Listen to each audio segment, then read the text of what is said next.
할렐루야. 오늘 예배 나오신 여러분 주님 이름으로 환영하고 축복합니다. 사순절 지나고 일제히 우리가 속한 교단에 11개 연회가 시작되었습니다. 저는 이번에 11개 연회에 돌면서 백년기도운동 본부장님이신 대전 한빛교회 백영현 목사님하고 동행하면서 우리 전국에 계시는 우리 목사님들과 평신도 대표분들께 인사를 드리고 있습니다. 연회를 시작하기 전에 이제 인사를 드리는데, 올해 10월 달에 새로운 4년 임기에 우리 감리교단의 가장 최고 어른이 되시는 감독 회장님 선거가 있습니다. 그래서 여기에 선거에 입후보하시는 목사님들하고 같이 동선이 겹치게 되는데, 그중에 어떤 목사님께서 백년 기도 운동이 작년 9월에 시작됐는데 이게 운동이 아니라 아예 교단 본부에 이 기구를 설치하는 정책 제안을 해봐라, 그런 말씀을 하시는 거예요. 교단적 차원의 기도운동을 고양시켜야겠다, 백년기도운동본부에서 한번 내봐라, 그렇게 말씀을 하시는 거예요. 제가 이게 하나님의 뜻이려나? 이런 생각을 해보게 되는 겁니다. 지난 화요일에는 동부연회에서, 월요일에는 중부연회, 화요일에는 동부연회에서 인사를 드렸는데 홍천에서 있었습니다, 회의가. 아버님이 춘천에 계시는데 사순절에 못 가뵈어서 아버님 어머님을 뵈러 잠깐 들렸다 올라왔습니다. 아버님하고 이런저런 이야기를 나누면서 이번 서울 남연회에서 제가 아버지 성역 30주년이 됩니다. 30년 전에 제가 목사 안수를 받을 때 아버님이 올라오셔서 같이 저에게 안수를 해주셨는데 그런 이야기를 했어요. 그때 그 기억이, 아버님이 이렇게 딱 손 올리신 제 머리에 땀 찬 그 느낌이 엊그제 같은데 벌써 30년이라니. 이제 밤늦게 한 11시쯤 돼서 이제 서울로 올라오려고 하는데 아버님이 현영 목사님 안수기도 좀 해주고 떠나시지, 그러시더라고요. 그래서 여보 당신도 일로 와서 앉으세요. 그래서 두 분이 어린이처럼 나란히 이렇게 앉으시고 아버님은 안쪽 주머니에서 빗을 갖고 다니시더라고요. 조그마한 빗을 머리를 빗으시면서 기도 받으실 준비를 하는 거예요. 제가 두 분이 이렇게 앉은 거를 보면서 잠깐 고민했습니다.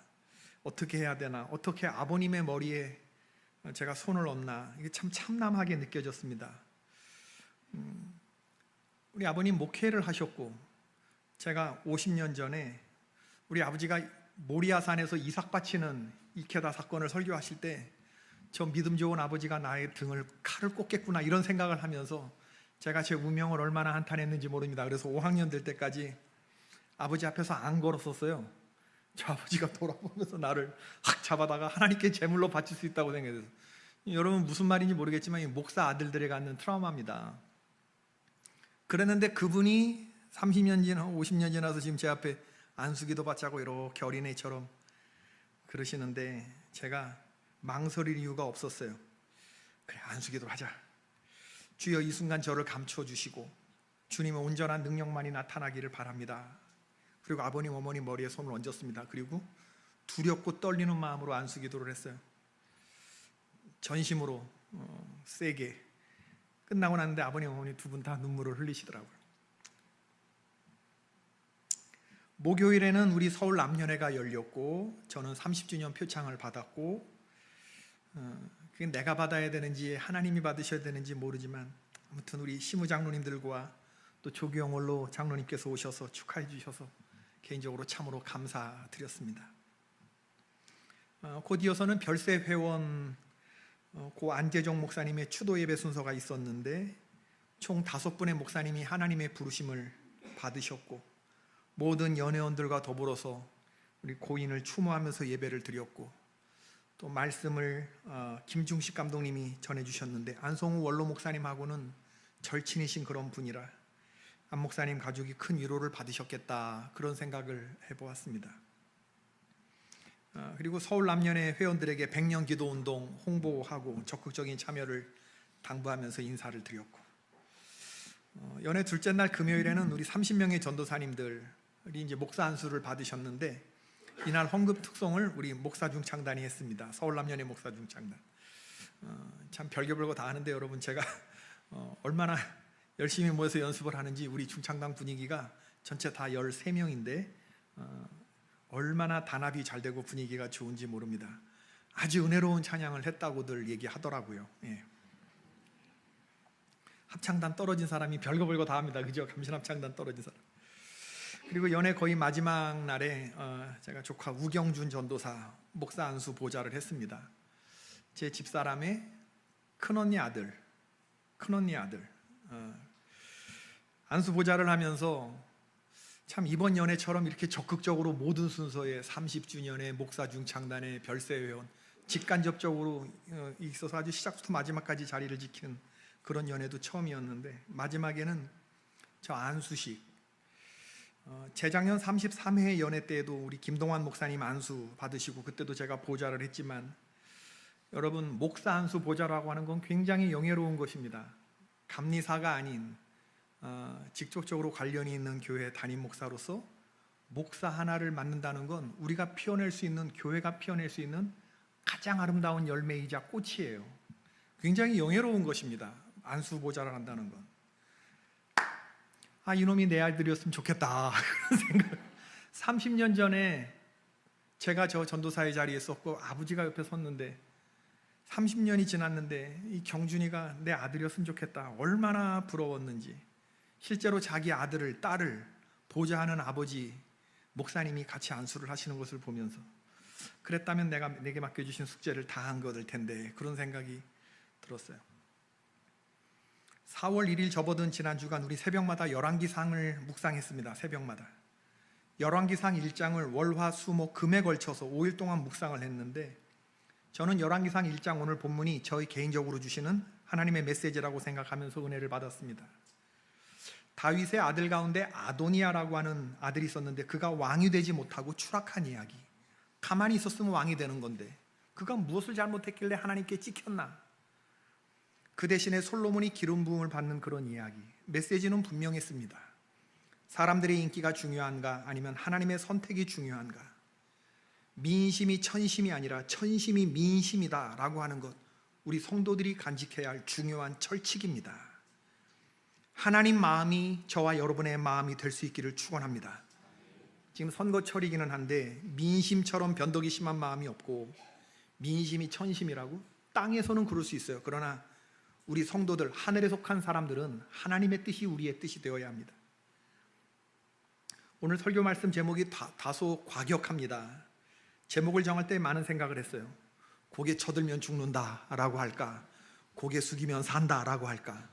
고개 숙이면 산다, 느낌이 안 사는 거. 아무래도 주제는 똑같아요. 겸손인데 고개 숙이면 산다, 고개 쳐들면 죽는다, 똑같은 말인데 또 죽는다라는 것에 방점이 있는 게 아니라 산다, 살아야 한다, 살아야 하지 않겠느냐, 그런 말을 오늘 제가 전하고 싶은 건데, 하나님이 저에게 주시는 말씀이라고 생각해서 메시지를 좀 강하게 받자고 생각했습니다. 고개 숙여야 산다가 아니라 고개 쳐들면 죽는다, 이렇게 해야 제가 느낌을 더 강하게 가질 것 같아서. 말씀의 제목은 어떤 유명 정치인이 방송에 나와서 하는 것에서 인용을 했습니다. 골프하고 선거하고 공통점이 있는데 고개 쳐들면 진대요. 고개 쳐들면 진대요. 겸손한 인생, 첫째도 겸손, 둘째도 겸손, 셋째도 겸손. 높은 곳을 좋아하는 것은 연기와 바보뿐이래요. 연기와 바보뿐이래요. 물은 높은 곳에서 낮은 곳으로 흐릅니다. 하나님의 은혜도 마찬가지입니다. 하나님의 은혜도 높은 곳에서부터 낮은 곳으로 고입니다. 내가 몸을 낮추면 낮출수록 더 많은 하나님의 은혜와 능력과 생명이 나의 삶에 고인다고 하는 사실을 명심하십시다. 고개 쳐들었다가 죽은 케이스가 다윗의 네 번째 아들 아도니아인데, 여러분 알다시피 다윗에게는 첫 첩을 통해서 여러 많은 아들들이 있었어요. 다윗은 통일왕국의 왕이 되기 전에 유다지파 12분의 1 왕으로 지냈던 적이 있습니다. 유다지파의 중심지였던 헤브론 산간 지역에서 낳은 아들들이었는데, 첫째 아들의 이름은 암논, 둘째 아들의 이름은 길르압, 세 번째 이름은 압살롬, 네 번째가 아도니아, 다섯 번째가 스바, 여섯 번째가 이드르암. 그러다가 12지파의 통일을 이루고 나서 예루살렘으로 천도를 하고 나서 그때 또 많은 아들을 낳는데, 그 아들들 가운데 하나가 솔로몬이죠. 헤브론에서 나온 아들 암논은 다말 사건으로 인해서 압살롬에 의해 살해당하고, 아비가일을 하고 사이에서 난 길르압은 어려서 병으로 일찍 죽었던 것 같습니다. 그리고 압살롬은 아버지 다윗에게 반기를 들었다가 요압 장군에 의해서 죽고, 가만히 있었으면 그 다음 왕이 될 차순이 아도니아였는데 이 아도니아의 이야기로 열왕기 이야기가 시작이 돼요. 권력은 하늘로부터 내려받는 것이지 스스로 탐해서는 안 되는 것입니다. 태어나기를 왕자로 태어난 금수저 중에 금수저가 아도니아였어요. 그저 가만히 있었으면 왕이 될 사람이었는데 지금 아버지 다윗은 수명이 오늘 내일 합니다. 꼴깍꼴깍 합니다. 다윗이 지금 나이 많아 늙었고 이불을 덮어도 따뜻하지 않았다. 그 잠깐을 기다리지 못하고 아도니아가 한 행동이 뭐니까 5절에 보니까 오늘 본문에 그때에 학기세 아들 아도니아가 스스로 높여서 이르기를 내가 왕이 되리라 하고 자기를 위하여 병거와 기병과 호위병 50명을 준비하였다. 아도니아는 아버지가 아직 돌아가시지 않고 왕으로 계시는데 자기가 왕위에 버금가는 행세를 했다. 경호원을 데리고 다녔다. 무엇보다도 스스로 높였다라는 본문 구절이 불길하지 않습니까? 비극적인 결말을 예고하지 않습니까? 내가 왕이 되리라 라고 하는 아도니아의 생각이 어둡습니다. 아도니아의 어리석음은 두 가지 단어로 표현되는데 하나는 집착이고 하나는 착각입니다. 왕권에 대한 과도한 집착과 현실을 제대로 읽지 못하는 착각. 그는 에누로겔 근방 소엘렛 바위 곁 경치가 좋은 정자의 자리를 잡고 나라의 유력한 정재계 인사들과 군부까지 결집시키고 큰 잔치를 열었는데 양과 소와 살찐 송아지를 잡고 잔치했다고 했어요. 가장 슬프고 가장 어리석고 가장 무지한 것이 교만이고 오만입니다. 하나님을 섬기는 이스라엘 백성의 왕이 되고자 하는 자는 마음대로 할 수 있는 사람이 아닙니다. 왕은 자기 마음대로 해서는 안 되는 사람입니다. 아도니아 왕자의 행동을 보자면 압살롬 왕자의 패망의 길을 그대로 따라가고 있어요. 그가 스스로 높여 내가 왕이 되리라. 모든 사람들을 청하여 왕 노릇하는 놀이에 매여 있을 때에 다윗은 솔로몬에게 기름을 붓습니다. 선지자 나단과 제사장 사독 그리고 왕의 경호대장 브나야가 솔로몬을 기혼샘으로 데리고 가서 기름을 붓고 뿔나팔, 양강나팔을 불어 솔로몬이 왕이 되었음을 선포하죠. 모든 백성이 크게 즐거워했다고 했습니다. 열왕기상 1장 40절의 말씀, 모든 백성이 그를 따라 올라와서 피리를 불며 크게 즐거워하므로 땅이 그들의 소리로 말미암아 갈라질 듯하였다. 아도니아와 그와 함께한 손님들이 먹기를 마칠 때에 다 들은지라 요압이 뿔나팔 소리를 듣고 이르되 어찌하여 성읍 중에서 소리가 요란하냐. 저는 이 대목을 읽으면서 춘향전이 생각났습니다. 여러분도 춘향전 생각이 나셨어야 돼요. 변사또가 동원해서 즐거운 잔치를 벌이고 있을 때 느닷없이 암행어사 이몽룡이 출두를 합니다. 암행어사 출두야. 생각해 보세요. 아도니아 왕자 일행이 이느르엘에서 즐거운 잔치를 벌이고 있는데 뿔나팔 소리가 들려요. 누가 제일 먼저 시컵했겠는가? 제가 볼 땐 요압 장군이 제일 먼저 시컵했을 것 같아요. 압살롬의 반역 때 그는 양강나팔 소리를 들었습니다. 양강나팔, 뿔나팔 소리라는 건 왕의 즉위식이 있거나 전쟁이 일어났거나 이럴 때 들리는 위급한 소리들이거나 그런 건데 요압 장군과 다윗은 거의 압살롬이 뿔나팔을 불었을 때 황천길 입구까지 갔다 왔던 사람 아닙니까? 아들 압살롬의 반역이 계획적이고 치밀해서 허겁지겁 맨발로 도망 나와야 했을 정도인데 또 듣게 되는 양강나팔 소리라니. 요압 장군이 이게 무슨 소리냐라고 했던 거죠. 아마 요압 장군에게는 트라우마 같은 소리였을 거예요. 하나님의 뜻은 정해졌습니다. 다윗의 뒤를 이어서 기름 부음 받게 될 왕은 아도니아가 아니라 솔로몬이었습니다. 하나님의 시선은 아도니아가 아니라 솔로몬에게 집중이 되었죠. 아도니아의 베푸는 잔치 자리에 있던 사람들이 곧바로 흩어졌고 아도니아는 제단으로 가서 뿔을 잡았다고 했습니다. 거반 죽게 된 사람이 출애굽기 21장 13절 목숨을 거지려고 하는 애절한 몸짓이 제단에 가서 뿔을 잡는 거예요. 교만의 결과였습니다. C.S. 루이스가 말했습니다. 따라해 봅시다. 교만에 비하면 다른 죄들은 벼룩에 물린 자국과 같다. 시작. 내가 커 보이고 하나님이 작아 보인다면 파멸로 치닫고 있는 중이라고 생각하시면 틀림없어요. 여러분, 우리들에게 지금 필요한 마음은 너네 내가 누군지 알아? 라고 말하는 이런 교만이 아니라 주여 종이 무엇이관데? 라고 하는 마음이 우리에게 필요하죠. 이번 서울 남년회에서 목사 안수식에서 최용규 감독님이 목동감리교회 귀한 말씀을 전해주셨는데 저는 그 말씀이 너무나 은혜가 돼서 30년 전에 제가 전도사 자리에 앉아 있었고 그때도 참 이종수 감독님이 귀한 말씀을 전해주신 말씀이 제 귀에 쟁쟁한데 제가 이번에도 얼마나 은혜를 많이 받았는지 몰라요. 감독님의 설교의 초심을 다시 다잡을 수 있었습니다. 너희들의 정체성은 뭐냐? 목사가 뭐하는 사람이냐? 목사는 주인이 아니라 종이다. 그 얘기를 하시더라고요. 갈라디아서 1장 10절 말씀이 성경 본문이었습니다. 이제 전도사여서 목사가 되기 20분 전에 있는 이 전도사님들 30분에게 전도사로 듣는 마지막 설교, 감독님의 권면, 갈라디아서 1장 10절. 이제 내가 사람들에게 좋게 하랴, 하나님께 좋게 하랴. 내가 지금까지 사람들에게 기쁨을 구하려 했다면 그리스도의 종이 아니니라. 너희들은 눈에 보이지 않는 그리스도의 종이다라는 사실을 기억하라는 거예요. 중국 고사에 이런 말이 있습니다. 옛날에 왕과 왕비 그리고 재상이 있었는데 어전의 진실을 말하면 땡 울리는 금으로 된 잠용종이 있었어요. 왕과 왕비와 재상, 영의정이 이 잠용종 앞에서 자기의 속마음을 하나씩 소원을 말하기로 했습니다. 우선 왕이 얘기했어요. 나는 이 나라의 왕이지만 때때로 신하들이 뇌물을 가져다 주면 기쁘다. 그랬더니 땡 하고 울렸어요. 진심이었습니다. 다음으로 재상이 소원을 말했어요. 나는 매일 왕이 앉은 저 왕좌를 바라볼 때마다 나도 한번 저 자리에 앉아봤으면 좋겠다. 이런 생각을 합니다. 땡 진심이었어요. 이제 왕비가 입을 열었습니다. 나는 어전에서 왕이 신료들과 회의를 할 때 저 끝에 젊고 멋있는 젊은 신하를 보면 저 사람하고 한번 살아봤으면 좋겠다. 그렇게 말하자 땡땡땡땡 진심이었어요.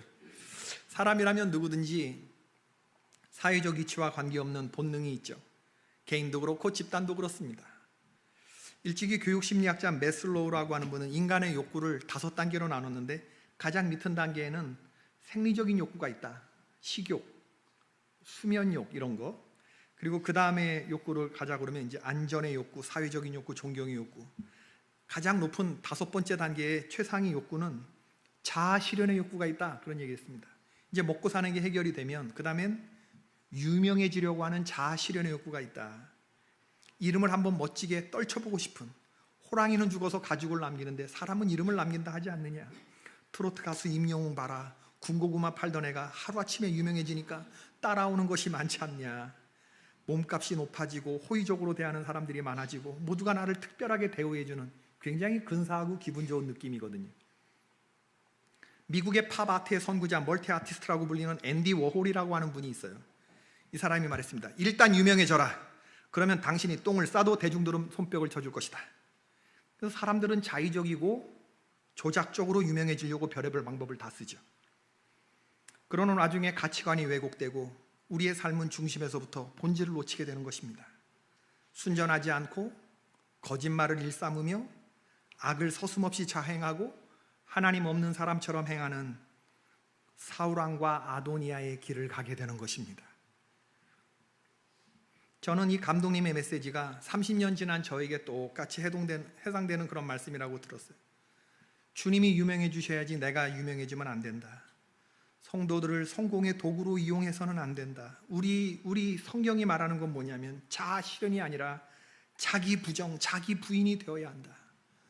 세상 사람들은 5가지 매슬로우의 욕구 중에 가장 최상위의 자아 실현의 욕구가 있지만 안 된다. 목사가 되려고 하는 너희들은 자기 부인의 욕구가 있어야 된다. 자기 부인. 누가복음 9장 23절 다 같이 읽어보십시다. 시작.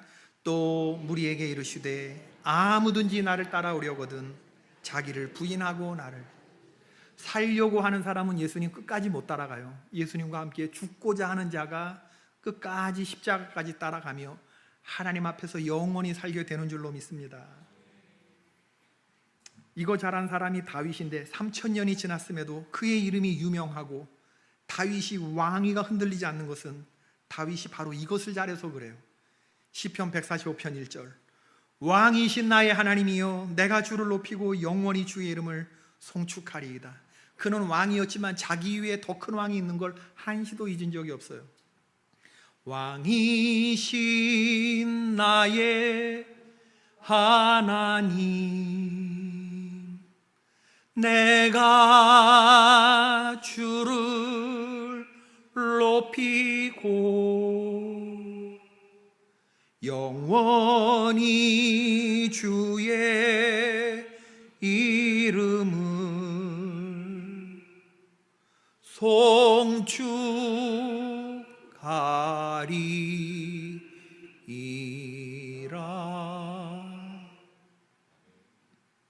하나님이 그 모습을 기뻐하셨고 다윗을 얼마나 높여주셨냐. 제가 제일 좋아하는 사무엘하 7장 9절. 네가 가는 모든 곳에서 내가 너와 함께 있어 너의 모든 원수를 네 앞에서 멸하였은즉 땅에서 위대한 자들의 이름같이 내가 너의 이름을 위대하게 만들어 주리라. 나 여호와가 또 너에게 이르노니 내가 너를 위하여 집을 짓고 네 수완이 차서 내 조상들과 함께 누울 때에 내가 너의 몸에서 태어난 씨를 너 뒤에 세워 그의 나라를 영원히 견고하게 하리라. 그는 내 이름을 위하여 집을 건축할 것이요 나는 그의 나라 왕위를 영원히 연교하게 하리라. 나는 그에게 아버지가 되고 그는 내게 아들이 되리니 그가 만일 죄를 범하면 내가 사람의 매와 인생의 채찍으로 징계하려니와 내가 네 앞에서 물러나게 한 사울 왕의 성에 내 은총을 빼앗은 것처럼 그에게서 뺏지 아니하리라. 너의 집과 너의 나라가 내 앞에서 영원히 보존되고 내 왕위가 영원히 견고하리라 하셨다 하라. 제가 늘 말씀드리지만 전무후무한 하나님이 다윗과 세운 언약입니다. 하나님이 이 다윗과 영원한 언약을 세우면 다윗 뒤에 태어난 사람들은 어쩌시려고 하나님이 이렇게 둘이 찢어가질 수 없는 복을 이 사람에게 몰빵으로 주셨냐. 이게 우리 아버지 하나님의 마음이에요. 주님 앞에서 자기를 부인하는 자에게 하나님이 아낌없이 부어주시는 주님의 약속. 최영규 감독님 목사 안수 받을 때 감독님이 스톨을 목에 걸어주면서 영대 가운 있잖아요. 가운 입고 스톨 너희들 명심해라. 이건 명예가 아니라 멍에다 그랬대요. 명예가 아니라 멍에다. 멍에가 뭐예요? 소에게 씌우는 건데 소 데리고 일하러 갈 때 씌우는 게 멍에인데 너희들은 일하러 가는 사람이지 대접받으러 가는 사람이 아니다. 일할 생각, 헌신할 생각, 복음 전할 생각에 몰두해라. 유사품이 범람하는 시대일수록 진품은 빛나는 법이다. 너희들은 일하는 사람이라는 것을 한시도 잊지 말아라. 무명이어도 낙심치 말고 맡겨준 사명에 최선을 다하라. 우리가 마땅히 해야 할 일을 행한 후에 무익한 종입니다 라고 말하는 사람이어야 한다. 진실로 아멘이더라고. 진실로 아멘. 또 한 가지를 더 덧붙이자 그러면 자기 부인, 첫 번째는 자기 부인, 두 번째는 자아 성찰입니다. 자아 성찰. 나의 선택과 행위, 말 등의 것을 되돌아보고 타인에게 피해가 가지 않는 선택지인지를 짚어보는 태도. 자아 성찰. 1800년대 헝가리 출신의 의사 제멜 바이스라고 하는 분이 계셨어요. 그가 근무하던 비엔나 시립병원은 치료기관이면서 동시에 의학연구소이기도 했죠.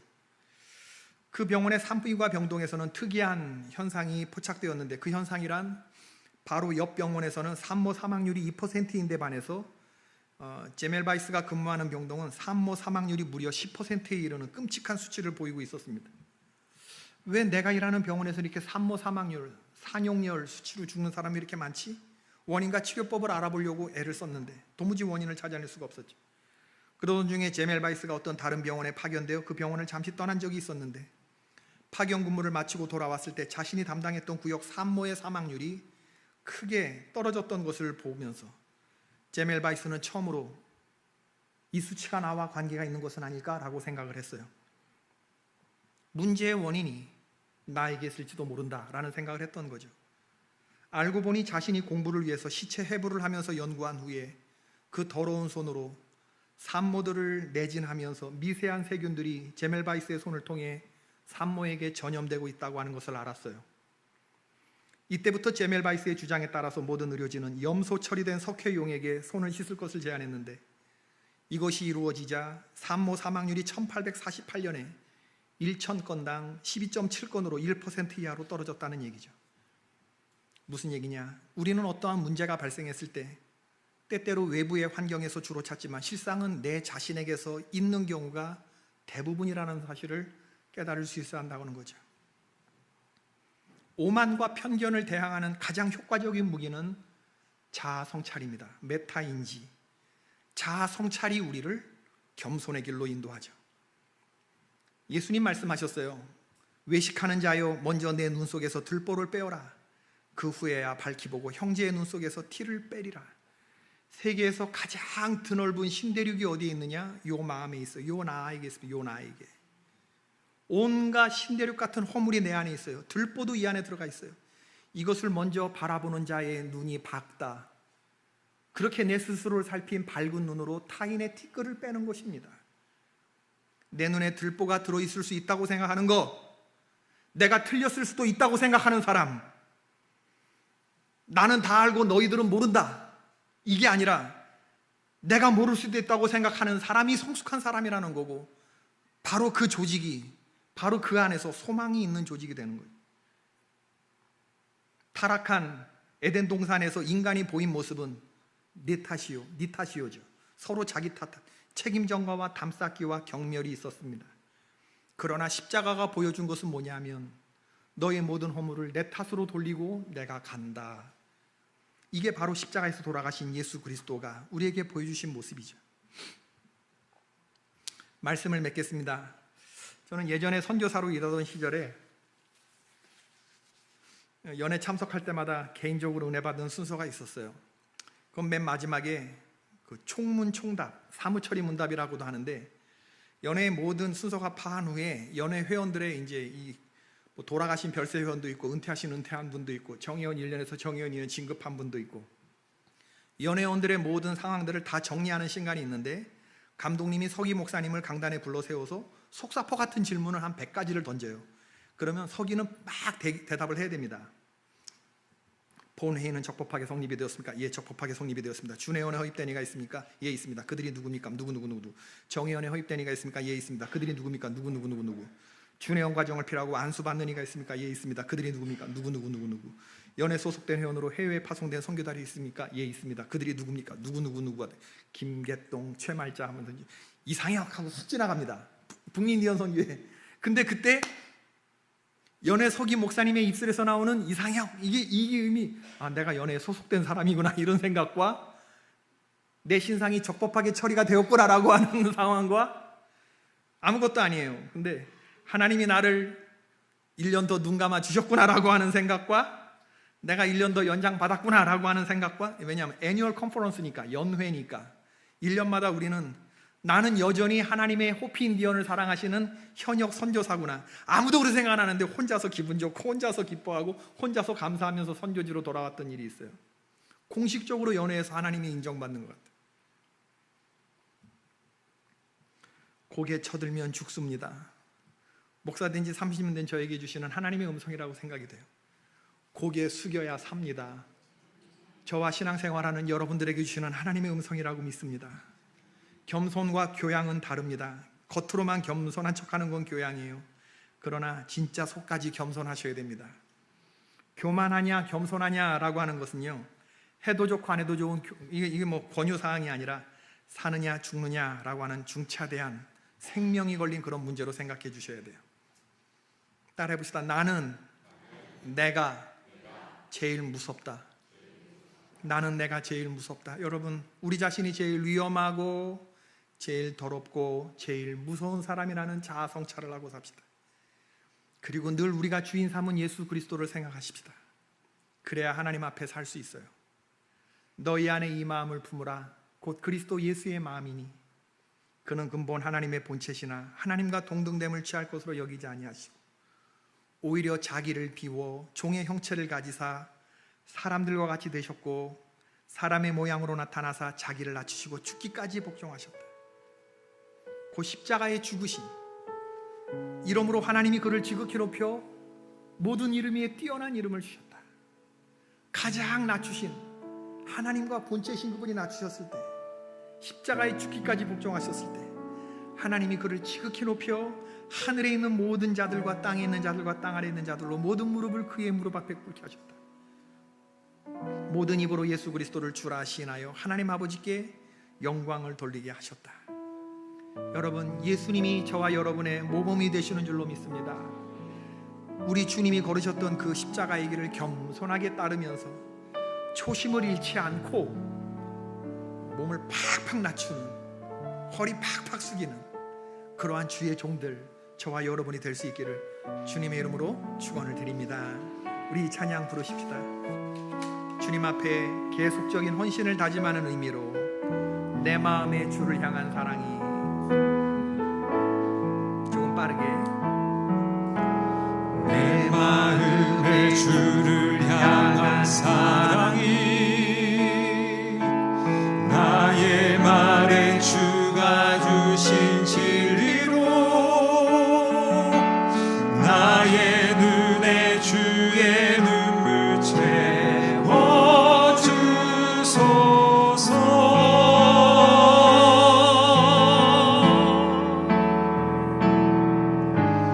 내 입술에 찬양의 향기가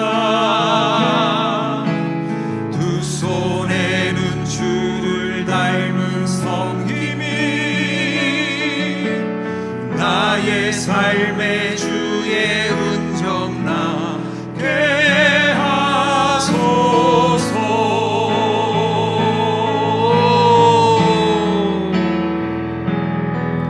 하나님의 사랑이 영원히 함께하리. 십자가의 길을 걷는 자에게 순교자의 삶을 사는 이에게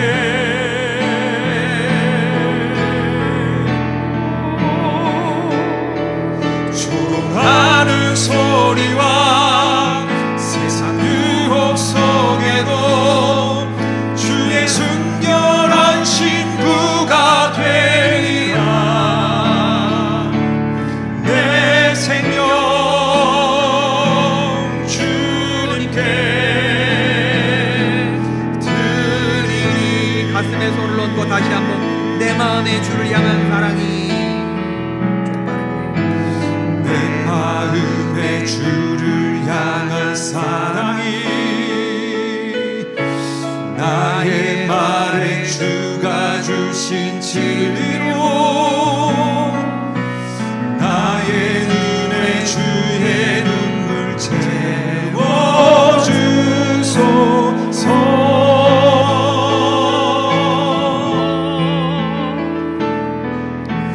내 입술에 찬양의 향기가 두 손에는 주를 담은 두 손에는 주를 닮은 섬김이 나의 삶의 주의 흔적, 나의 삶의 주의 은적 남게 하소서.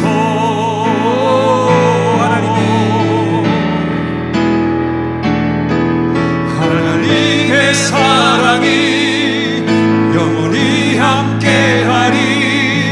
십자가의 길을 걷는 자에게 순교자의 삶을 사는 이에게